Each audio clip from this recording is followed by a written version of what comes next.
Eu trouxe o Guilherme Freire. Conhece o Guilherme Freire? Guilherme Freire. Guilherme Freire é um cara que estuda filosofia e Tá. tal. Foi muito legal, porque Aham. ele falou assim, por que você acha que Deus não existe e tal? E ele foi me provar que Deus existe, Aham. usando toda a parte de filosofia, metafísica e A tal. metafísica é incrível. O que realmente. você acha dessa? Tem Nossa, uma relação tem. com Eu não como que é? não estou sabendo aqui que é o Guilherme Freire, mas mesmo sem ouvi-lo, eu concordo com ele. Eu estudei metafísica quando eu fiz filosofia. Ah, E a metafísica é a matéria que não tem como o camarada estudar aquilo honestamente e falar que não tem um Deus. Que a metafísica é justamente a doutrina do ser. O que é o ser? Né? Esse elemento que chamamos de ser. Né? Os acidentes se assentam na matéria. Por exemplo, não existe o vermelho. Existem coisas avermelhadas. sim. Esses são os acidentes. Né? Mas o que é o ser, o ente mesmo, a essência daquilo? E aí você vai trabalhando com aquilo, você trabalha a questão do ente supremo. Tanto é que na filosofia, eu acho que o que trabalhou melhor a metafísica foi o Santo Tomás de Aquino. Você entende? Mesmo que tem filósofos modernos, mas quem sistematizou É melhor... um que ele gosta pra caramba. O Santo Tomás de Aquino? É. Nem sabia, mas falando... Santo Tomás de Aquino que sistematiza tudo na Suma Teológica. Então, eu concordo com o Guilherme Freire, viu? Eu acho que ele tem razão, porque a metafísica... Ele veio sem fim, diz ele que me provou, né, Guilherme? A metafísica, ela te põe... Porque é aquela pergunta básica, o mistério da existência.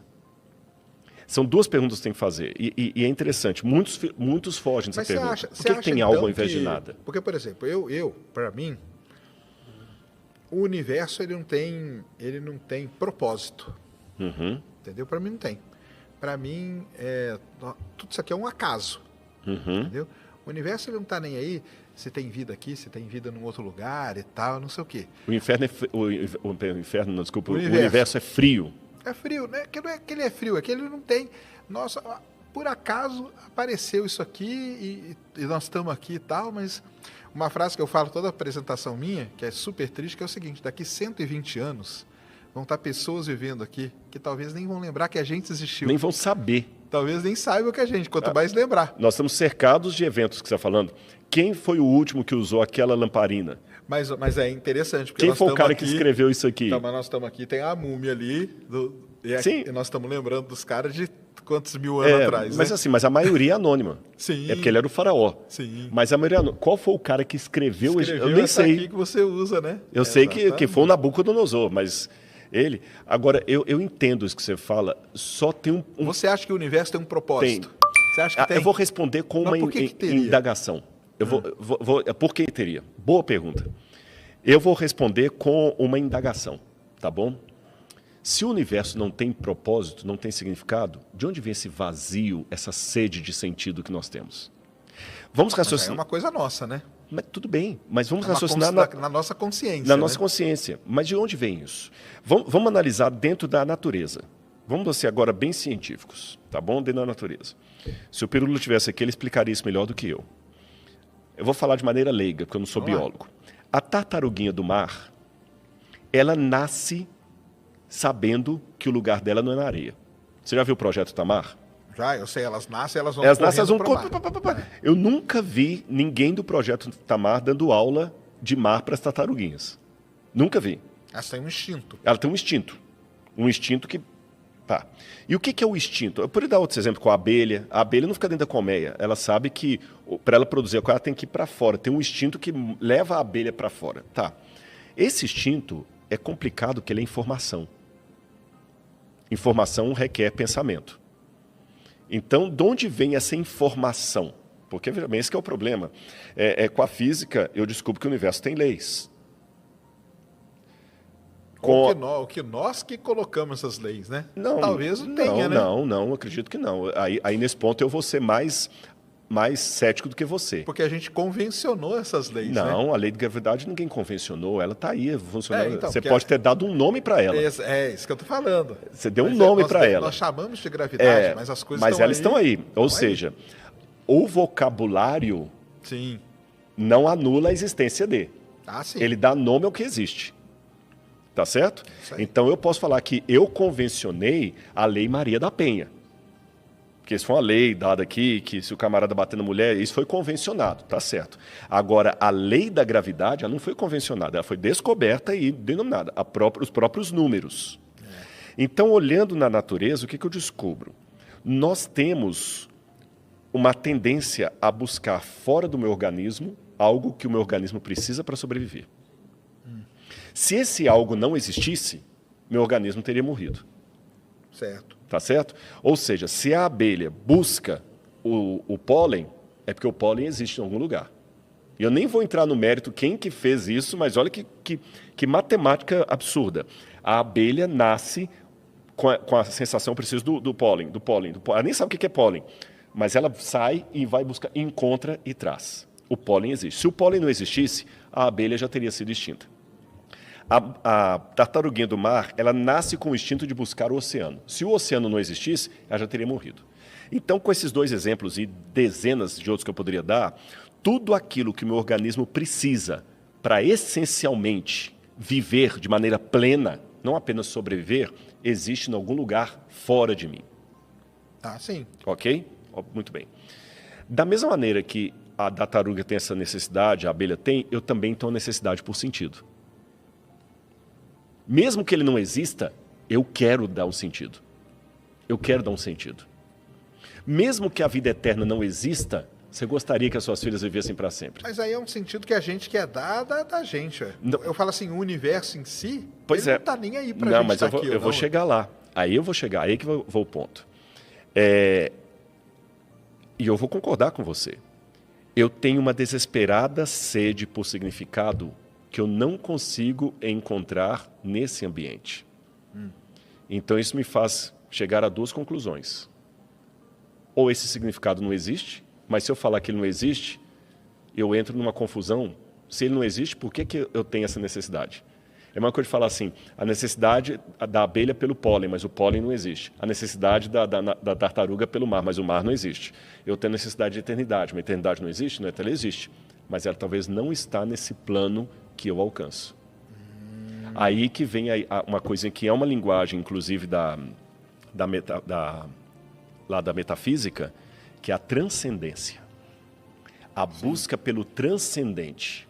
Aí o transcendente que obriga o... Mas aí não começa a ficar um negócio muito fora da realidade? Depende... Primeiro vamos falar a palavra realidade. Quem deu esse nome realidade foi Duns Scotus. Duns Scotus, o que é a palavra realitas? Em latim a gente fala realidade. Agora, o que é a realidade?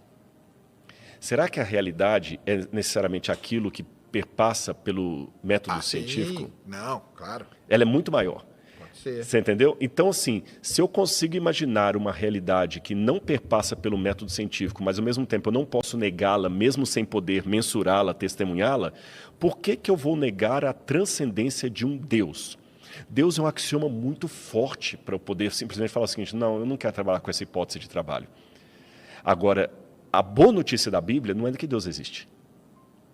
A boa notícia da Bíblia é que Ele me ama. Porque Ele podia existir sem um brincalhão cósmico. Ele me ama, então Ele entrou na história humana. E aí que é o problema, que a religião às vezes parece pequena demais e até ridícula aos ouvidos de alguém como Bertrand Russell, Richard Dawkins e outros mais. Por quê? Porque para Deus entrar no nosso mundo, Ele teve que se diminuir. O Martinho Lutero, ele dizia que os homens usam uma máscara para esconder o rosto deles. Deus, ao contrário, usa uma máscara para se revelar. Porque Ele é tão grandioso, tão grandioso, tão grandioso, tão grandioso, que a única maneira de Deus ser compreendido é se Ele diminuir. Porque se Ele não diminuir... Por exemplo, qual seria a dimensão de Deus? Se Ele é um ser que antecede o espaço, o tempo... Teria que ser uma dimensão que a gente não conhece. Que não conhece. É isso aí. Isso aí sim. Mas para Ele poder ser compreendido por mim... reduzir a nossa ele reduzir. Só que quando Ele se reduz, Ele parece muito pequeno. Tem um autor, Philip Yancey, que ele conta que um amigo tinha um... Mas aí como que vocês lidam com isso? De Deus ter reduzido? De Deus se reduzir a nossa dimensão, assim. Porque aí eu pude olhar para Ele e entendê-lo. Enquanto a teologia me fala que Deus é onipotente, não está dizendo nada. Ele é onisciente, Ele é eterno, não está dizendo nada. Agora, quando fala que ele se fez carne e habitou no meio de nós, eu comecei a compreendê-lo. A história do Felipe Ansem, a parábola dele, é que tinha um amigo que tinha um aquário de peixes do mar. E era um trabalhão. O pH da água tinha que ser muito exato, aquela coisa toda, a salinidade, dava um trabalhão. Mas toda vez que chegava o carão lá, os peixes corriam dele. Às vezes ele ia só jogar comida, os peixes corriam. Aí um dia ele reclamou, falou assim, poxa rapaz, esses peixes eu gasto tanto para mantê-los aqui e eles correm de mim. Outro falou assim, é porque você está muito grande para eles, parece um deus. Então como é que eu faço? Ele falou, tem um jeito. Se você virasse um peixe... Aí você poderia alimentar eles. Eles não iam ficar com medo de você. Entendi. Mas eles também poderiam te rejeitar. E esse é um ponto vulnerável de Deus. Deus, ele pode ser rejeitado. É o único ponto vulnerável de Deus. Entendi. Ele não obriga. Agora, para fechar isso aqui, eu digo até uma coisa. Daqui a pouco a gente vai entrar na minha live também, viu? Eu quero dizer uma coisa, até pegando você como... Você tem uma experiência que eu ainda não tive o privilégio de ter. Estou em busca, eu e Laura. A paternidade. Ah, sim. Eu não tenho filhos. Por mais didático que você seja, Sérgio, por mais, assim, bom professor, se você tentar me explicar com equações, com quadro negro, com comparação, não dá. Você fala, Rodrigo, experimenta. E eu, como não tenho filho, falo, não, mas como é que é esse negócio, Sérgio? Você vai ver. Quando você tiver o seu, você vai ver. Então, com Deus é a mesma coisa. Chega um momento que a única coisa... Por isso que eu falo que Deus não precisa de advogado, precisa de testemunha. Que eu só posso dizer o seguinte, Sérgio, experimenta. Que o dia que você tiver uma relação com o transcendente, com o autor da vida, você vai ver que ele vai falar no seu coração de tal maneira que as dúvidas não vão desaparecer, como no método científico. Sim. Mas você consegue lidar bem com elas. Consegue lidar com as dúvidas. E você se sente amado, cara. Você não simplesmente ama, se sente amado. Aliás, se tem uma oração que um ateu pudesse fazer, Senhor, que tu existas. Amém. Porque se Deus existe, cara, é bom demais. Eu estou te dando a garantia divina que ainda que as suas filhas morram, elas ressuscitarão por uma vida eterna para nunca mais sofrer nenhuma gripe. Ainda que a gente sofra nesse mundo, chegará a volta à eternidade em que nós poderemos explorar o cosmos sem nenhum Hubble. Entendi. E sentir amado. E você perceberá que o universo aparentava ser frio, mas aquele que o criou não o tornou frio. Pelo contrário, aquilo que parece ser uma mera coincidência foi de propósito, porque isso é uma coisa interessante. O universo é frio, eu concordo com você. Ele não está nem aí para a gente. Mas você sabe, melhor do que eu como cientista, que se as condições climáticas, geológicas do planeta Terra fosse isso aqui para lá, ou isso aqui para menos, eu não estava aqui. Ou seja, o ajuste fino me faz pensar que quem me colocou aqui está agindo igual aquela avózinha que você vai visitar lá e ela arruma o quarto do jeito que você gostava, ainda coloca a sua comida lá, o seu violãozinho lá. Você vê assim, o quarto não foi feito a esmo, não. Alguém preparou o quarto para a minha chegada. Então, começar, você acha que é o quê? Bom, se fosse para você, eu te indicaria assim, como você é um camarada culto e gosta de estudar, eu começaria por João. João, o Evangelho de João. Você vai ler João é um dos últimos, né? Não, mas é que tá. Você não precisa ficar preso a uma ordem cronológica. Ah, não tem. Então não tem uma ordem cronológica. Até foi bom, deixa eu explicar isso aqui para o pessoal. A Bíblia não caiu pronta do céu. Tá certo?